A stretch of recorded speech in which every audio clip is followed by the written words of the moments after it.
Welcome back. Here I am again. Who would have known? But yesterday I actually had quite a good response on the first video. So I thought, well, fuck it. Let's crack the fuck on and get the second one whacked out. So, welcome back. Tattoos, T and FND. I just thought, rolling on for yesterday, had a bit of spare time today, so I thought I may as well just get the second video out and see how it goes, basically. So, cheers guys, here I am again. So I thought I'd make this video about me and FND journey, start to finish, how I've came to this point in my life with the condition. So I thought, it's going to be a bit of a lengthy one guys, so let's just stick in there. I'll try and keep it kind of abbreviated though, because you know, I'm 29, I'm not going to describe every single fucking year of my life with this bullshit condition, but nevertheless, here we go. So, FND. Turns out I've had this probably since I was 6 or 7 when it first got kind of noticed. My first teacher that I ever had in primary school noticed I was having a bit of clumsiness, bit of gait problems, balance issues, and she brought it to the attention of my mum. Because growing up to that point as a toddler, developmentally, reached all my milestones fine, was a totally normal child, totally normal, wouldn't know anything was wrong with me. Until about 6 or 7, like I say. So branching off from that, that sparked my mum to obviously go to the doctor, and then from there started a whole bunch of fucking referrals left, right and centre, paediatricians at the Sick Kids Hospital in Edinburgh to do a whole range of tests. So I had obviously like x-rays and usual tests, you know, to test your reflexes and stuff, which was alright at the time, but then my left leg especially started to drag. Especially the more tired I got, the worse the dragging got, and the worse my balance got. So that obviously sparked off, you know, MRI scans, brain scans.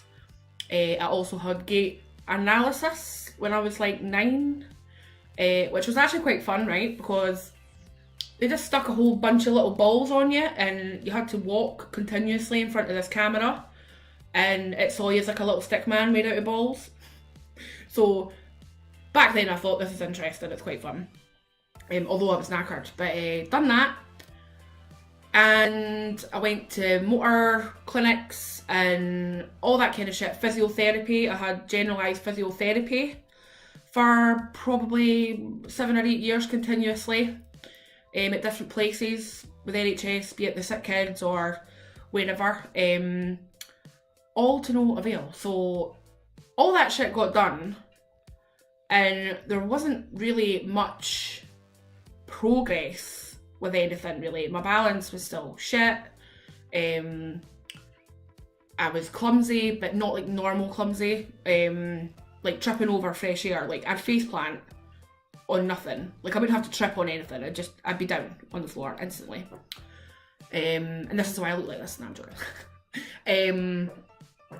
So yeah, and then originally back then, they diagnosed me with idiopathic torsion dystonia, which at the time we weren't to know otherwise. You know, FND wasn't even like a thing back then, not that I was aware of, or my mum was anyway. So we took that diagnosis and rolled with it, because it's like, well, that's what's wrong, so what do we do? And there was nothing they could do with that diagnosis. They're just like, well, that's it, you know, go to physio, keep your leg muscle strong, blah blah blah. So you kind of hit a wall after that. At a certain age we hit a wall of like, right, where do we go from here? Anyway, so that's like a kind of rough outline of my early childhood, getting investigations and seeing what the hell's going on. But like I say, from the start of it in school, it did bother me to a degree because I couldn't keep up with my friends and stuff at school. Like, PE was a fucking riot. Like, I didn't even see the point because I couldn't participate the same as everybody else. And with that, as you know, comes the bullying side of things. You know, kids can be like intensely cruel. You know, kids would approach me. This is in my second primary school that I ended up going to because we moved area, saying, you know, oh, what's wrong with your leg? Is your leg broken? Is your ankle broken? And I'm like, no.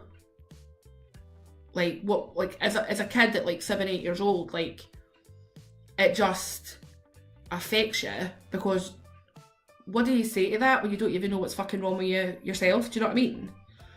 So me being me, take it on the chin, get on with it. So primary school wasn't really that great. Of course I met great friends in primary school who are still my friends today. So I'm lucky in that regard, and they were awesome, you know, and they still are. But yeah, like with being disabled, having FND, well, undiagnosed FND as a child was not easy. For my parents either. Because, you know what I mean, they've got a daughter that's struggling to do things and they've got no answers and no way to fix me. So for them it must have been really shit, to be honest. I can't imagine how they would have felt, you know, during that time. So as the years went on, like, I thought I plateaued at like 11 years old. Like, oh, I can still do this and that. I can't do this, I can't do that. But, you know, I can still survive and like do certain things with my friends. And then things started changing. So, you know, I'd be going out with my friends and the distance I'd be able to walk would be less. Or my balance was so bad I'd have to lean up against walls because I felt like I was getting vertigo. You know, and with that came a very swift bout of anxiety. Because when you're younger and you're going through this and you can't keep up with normal life and you have school and all that shit to worry about, the anxiety was building up and building up. And FND, anxiety, mental, you know, your mental health does suffer because of this condition, because it's so rapidly changing and debilitating. Your mental health is going to suffer. It's inevitable. So fast forward to the age, you know, about say 15, 16. I had a lot going on in my life at that time. Nothing seriously bad, but just busy changes, a lot of changes, and that's when that was the pivotal moment where things started to go rapidly downhill for me. It went from being a normal teenager to a degree, being able to get on buses and go meet my friends, and to I couldn't leave the house. Couldn't get on a bus. Socialising was too much for me. Between my legs hurting, falling over all the time. I mean, one fun fact for you. Like, I've face planted more than anyone I know. Like, some of the falls I've had in the past, as comical as they are now, I've never broke a bone. And I don't know how, because I've fell down concrete steps, I've fell down flights of stairs, I can't, honestly, like, if I had £1 for every time I fell and fucking hurt myself, I'd be sorted. Like, I'd be a fucking millionaire. Easily by now. But, yeah, I've never broke a bone. I've really hurt myself. And I've done nerve damage and all that kind of shit. But, yeah, it's a miracle. I must have bones of steel or something. Because I haven't broke a bone. Anyway, so, yeah, 15, 16 was a pivotal moment when things started to go to shit. So as this happened, I'm like, oh, right, I really should go back to my GP and say, what's happening with me, what's going on. Obviously at this time, remember, I didn't know I had FND. As far as I was concerned, this was just a bog standard idiopathic torsion dystonia, but why am I getting all this rad shit going on? And they diagnosed me with anxiety, depression and agoraphobia. Which, yeah, I did have them at the time, but they were a branch off from little did I know then the symptoms of FND that was happening to me. The vertigo, the dizziness, the weakness in my legs and my limbs, and that caused anxiety about going out, because I knew if I go out I was risking a bad fall, public humiliation, all that kind of jazz.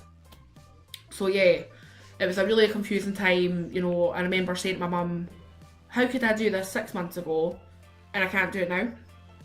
Like, how does that, it was such a overnight change. 2 seconds, my cat's wanting in. Just give me a second.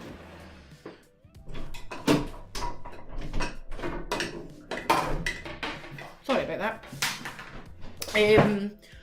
So yeah, it was a really confusing time, and obviously with that it affected, my college course at the time. I had to drop out of that. I was working my first job at 16 at a call centre. Had to quit that because I couldn't rely on my body at that point. Still can't. But it was a shock to the system. And just the little things, like as you get older, your pals are all going out, be it in clubs, pubs, when you hit 18. Not that I was 18, but that's another story. And I'd get knocked back from entering a nightclub because they just automatically assumed, because of the way I was walking and clinging onto a wall, that I was drunk, or out my face, one or the other. And literally, not a lie, I'd tell you if I had a skinful before I even left to go to the club. But at that point in time, I genuinely never even had a drink, and they were making you feel like a fucking idiot. So when I look back, I'm thinking, well, no wonder I had anxiety about going out. Because, when you get treated like that by strangers trying to just go out and have a night with your friends, then that would put anybody off, do you know what I mean? So yeah. It wasn't a good time, to be honest. So, as I was saying, my GP referred me back to a neurologist that I was seeing on and off for years previous to that. So I thought, right, I'll go back and see him, and maybe he'll be able to shed a bit of light on what's going on with this idiopathic torsion dystonia that I have. And he basically turned me away. He's like, there's nothing wrong with you. Your scans have came back clear. It's just a confidence issue. You're just not confident. That's why you're walking funny. What the fuck? This is a neurologist sitting in his little chair, clicking his little pen, going, it's just a confidence issue. Just a confidence issue. Oh, great. So the whole reason my whole fucking world's falling apart, and I'm feeling like a total leper, like an alien, is because I wasn't confident. People that know me know that I am a confident person. I'm not shy, I can speak to anybody, blah blah blah. So that was that did not make sense to me. I'm like, I can't be doing this to myself, surely. So on the back of that, that kind of shut that case, case closed. There's nothing wrong with our brain scan came back clear. There's nothing neurologically wrong with me. And off I went for the next few years, struggling through life, desperately trying to survive with this condition, and dealing with all the rapid changes in the process of that. And it really did, to be honest, it really did steal a really good few of my teenage years, which I'll never get back. It really did. And if only that neurologist listened and really didn't just make me feel like a crazy person, I might have had this diagnosis and the help years ago, and I might have not lost the years or the opportunities that I had to pass by because I couldn't physically do it. I couldn't work. I couldn't commit to anything because my body was so unreliable that, I just felt like a prisoner in my own body and mind. It was just so fucking shite. Really shite. So anyone out there that's sitting there in that position going, what the hell is going on with me? Like I said in my last video, fight for the diagnosis. Fight for it. Fight for the help. Like, there's so many people out there with FND that are struggling. And it's just not right. It's not right. It's actually sick, the amount of people that are crying out for help that have been just palmed off by doctors going, there's nothing wrong with you, you know, sorry. There is things they can do if they just listen and refer you on to the right people. Like I said in my last video as well, only now am I with the right person, the right neurologist for me. And look how many years of shit me and my family have had to go through to get to this point. It's unbelievable. So up to now, I persevered. I ended up back in work, be it for a brief time before things started slipping again, which we all know in the FND community even, you know, a relapse does happen, they happen. So I did end up back in work, got some valuable experience, you know, being an adult in the working world as well, because I lost all my teenage years of working, you know, and my friends had like part-time jobs, like during, in between school and stuff. I missed out on all that. So that was good, and then things started to slip again, and here we are again, having to give up a job because I had to be off sick all the time. And it's shit, because I was only 20 at that point, and to be 20 years old and have to admit I can't do this anymore, I've got to quit my job, my source of fucking income, is scary. Because I've been living out of the, you know, I've been out of home since like 16. So I've always had my own flats and been in charge of my own shit. And to be in that frightening position, it was terrifying. Financially, you're fucked. We all know that. You know, if you have to quit your job, you're fucked.